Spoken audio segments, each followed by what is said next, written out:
Everyone, welcome back to my YouTube channel. तो आज की इस वीडियो में हम बात करने जा रहे हैं कि क्या मुन्नवर बिग बॉस सीजन 17 में लॉकअप वाला जलवा दिखा पाएंगे कि नहीं दिखा पाएंगे, क्योंकि ऐसा बोलना पड़ रहा है। अभी वैसे एक ही हफ्ता हुआ है, इसलिए ज़्यादा कुछ हम बोल नहीं सकते, क्योंकि गेम कभी भी पलट सकती है। कोई भी कभी भी स्ट्रांग बन सकता है, कोई भी कभी भी वीक पड़ सकता है।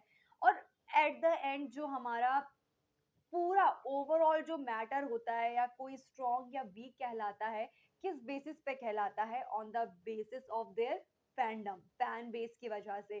तो अगर मुन्नवर की बात करें तो मुन्नवर के पास बहुत स्ट्रॉन्ग फैन बेस है, और इस बात से कोई भी इनकार नहीं कर सकता। उन्होंने बहुत अपना तगड़ा फैन बेस करा है, और वो कुछ नहीं भी करते हैं, कुछ करते भी हैं या थोड़ा भी करते हैं तो मतलब लगता है कि हाँ, वो पावर रहती है। ऑन द अदर हैंड जो बाकी कंटेस्टेंट हैं, उन्हें अपने आप को ज़्यादा प्रूव करना पड़ रहा है, अपने आप को ज़्यादा जो है दिखाना पड़ रहा है, ताकि वो लोग भी उतने रेलेवेंट बन पाएँ शो में। जैसे मैं बात करूँ अभिषेक की, तो वो जितना कर रहे हैं मतलब कुछ ज़्यादा ही कर रहे हैं जो भी, लेकिन उनकी हर एक चीज़ को जज किया जाएगा कि वो किस तरीके से कर रहे हैं, क्यों कर रहे हैं, सही स्टैंड, गलत स्टैंड, बहुत सारी चीज़ें। ऑन द अदर हैंड अगर हम मुन्नवर की बात करें तो मुन्नवर एक तो बहुत उनका दिमाग बहुत शार्प है, उन्हें पता है कब क्या बोलना है, कब क्या नहीं बोलना है। उसके बावजूद भी अगर वो थोड़ा भी बोलते हैं ना, थोड़ा भी करते हैं तो मतलब ऑब्वियस सी बात है कि वो बहुत ज़्यादा हो जाता है। तो बाकियों कंपैरिज़न में मुन्नवर को अगर वो थोड़ा भी करेंगे तो वो बहुत ज़्यादा हो जाता है कि हाँ भाई, मतलब वो इफ़ेक्ट पड़ता है। लेकिन अगर यहाँ पे बात ये हो रही है कि बिग बॉस सीज़न 17, जैसे बिग बॉस के सीज़न आते हैं, सारे अगर आपने देखे होंगे, मैंने सीज़न 7 से फ़ॉलो करा है। तो अगर आप बिग बॉस देखते आए हैं तो बहुत कम लोग होते हैं, 2 या 3 लोग होते हैं जो काफ़ी एंड तक, यानी कि शो खत्म होने के सालों बाद भी उतने ही रेलेवेंट रहते हैं। और जब भी बिग बॉस का नाम आता है, किसी सीज़न का नाम आता है, तो उन लोगों का नाम हमेशा लिया जाता है। अगर बात करें बिग बॉस सीज़न 7 की, तो हमेशा हमारे दिमाग में गौहर ही आती है। सीज़न 8 में गौतम गुलाटी याद आते हैं, सीज़न 9 में प्रिंस याद आते हैं, सीज़न 10 मैंने उतना देखा नहीं तो I don't have any idea. Season 11 में ऑब्वियस सी बात है, हम हिना हिना के बारे में बात करते हैं, सीज़न 12 भी मैंने नहीं देखा इतना। सीज़न 13 में सिद्धार्थ शुक्ला, आसिम, शहनाज़ सबकी ही बात होती है। सीज़न 14 में रुबीना, जैस्मीन, सीज़न 15 में तेजस्वी, प्रतीक, करण एंड और भी वहाँ पे तो बहुत उमर थे। सीज़न 16 में प्रियंका, शिव। तो ये इन लोगों की बात की जाती है, जब ये सीज़न खत्म भी हो जाते हैं, उनके सालों बाद दूसरे सीज़न आते हैं तो उनके बारे में बात की जाती है। और ये लोग वही होते हैं जिन्होंने शो में बहुत कुछ दिया होता है, जो मतलब एक अपनी स्ट्रॉन्ग पर्सनैलिटी को वहाँ पर दिखाने में कामयाब हो पाते हैं। और उसके लिए उन्हें चाहिए होता है एक तगड़ा कंटेंडर, यानी उनका अपोजिट कंटेस्टेंट जो कि उतना ही स्ट्रांग हो। अगर हम कभी भी बात करें, अगर हम शिव प्रियंका की बात करें, अगर प्रियंका का नाम सामने आता है तो हम ऑटोमेटिकली शिव भी सामने आता है, क्योंकि उन्होंने उतनी ही तरीके से उनको टक्कर दी। ऐसी हिना के साथ अगर बोलें तो शिल्पा। तो एक पर्सनैलिटी इंसान की और भी ज़्यादा निखर के आती है जब उसको एक तगड़ा कंटेंडर मिलता है।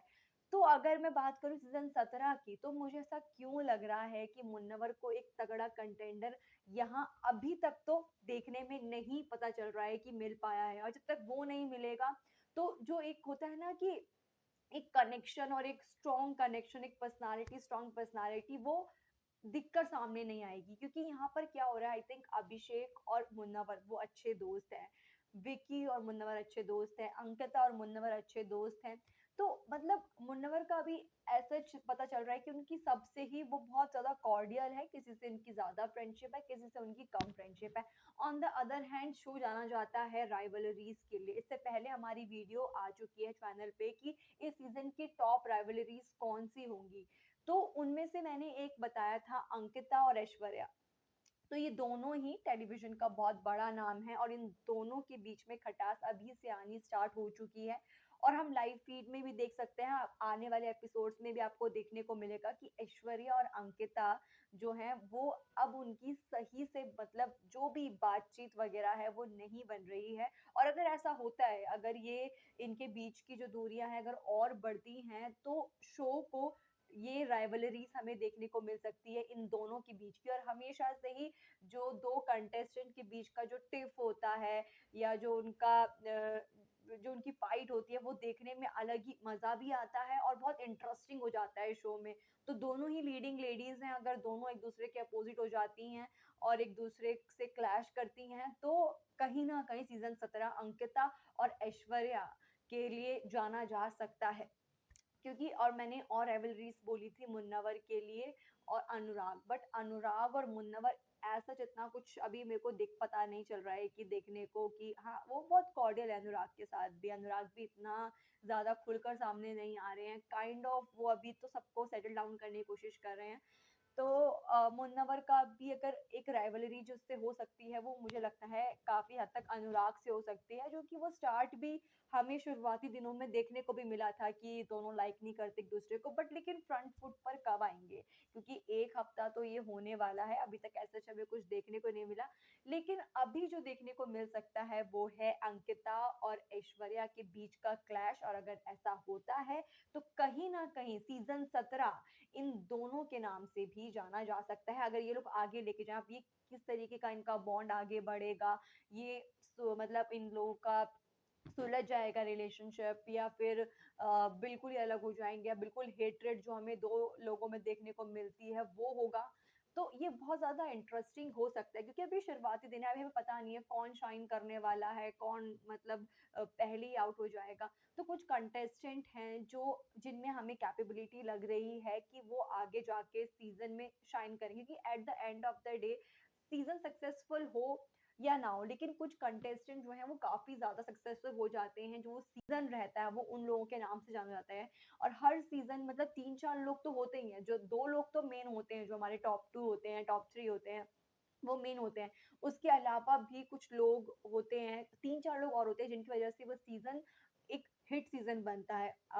मतलब लेकिन बात ये है कि सीजन अगर सक्सेसफुल होता है तो वो सबकी वजह से ही होता है, इसमें कोई भी शक नहीं है। लेकिन हाँ कुछ 3-4 लोग होते हैं जो काफी ज्यादा उभर कर सामने आते हैं। तो इस सीजन में मेरे हिसाब से मुझे लग रहा है कि ये कैपेबिलिटी जो ये क्षमता है वो इन कंटेस्टेंट में है, जैसे कि मुन्नावर में है, अंकिता में है, ऐश्वर्या में है, मनारा में है, जो पॉजिटिवली मतलब हमें एक स्ट्रॉन्ग ओपिनियन दे सकते हैं। मैं यहाँ पे ईशा, अभिषेक, अनुराग, अभी इन लोगों का नाम नहीं ले रही हूँ, ये भी जो है एक इम्पॉर्टेंट एसेट हो सकते हैं शो के लिए, क्योंकि ये लोग भी बोल रहे हैं, कर रहे हैं। बट लेकिन अगर अगर हम फैन बेस देखें, अगर हम दिमाग से हर चीज करके देखें, तो आई थिंक जो 4 लोग हैं ये मुन्नावर, मनारा, ऐश्वर्या, अंकिता, इसमें इनमें दिख रहा है। हालांकि विक्की बहुत अच्छा गेम खेल रहे हैं।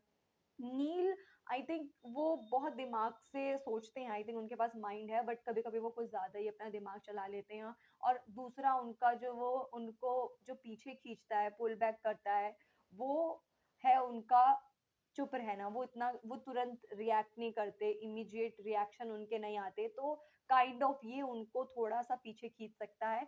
और वही बोल सकते हैं कि वो आगे तक इतना नहीं जा पाएंगे मेरे हिसाब से। बाकी ये लोग थे मेरे हिसाब से जो इस सीजन में शाइन करेंगे। और आप मुझे कमेंट बॉक्स में बताएं कि इन लोगों में से आपको क्या लगता है कि इस सीजन में इन लोगों में से क्या पूरे सीजन 17 में से आपको कौन लगता है, कौन से 2 कंटेस्टेंट ऐसे हैं जो सीजन में शाइन करने वाले हैं। और दूसरा आपको क्या लगता है मुन्नावर का राइवलरी अनुराग के अलावा और किसके साथ हो सकता है, आप मुझे कमेंट बॉक्स में बताएं। और अगर आपको ये वीडियो अच्छी लगी तो आप वीडियो को लाइक करें, चैनल को सब्सक्राइब करें। और टिल देन, बाय बाय।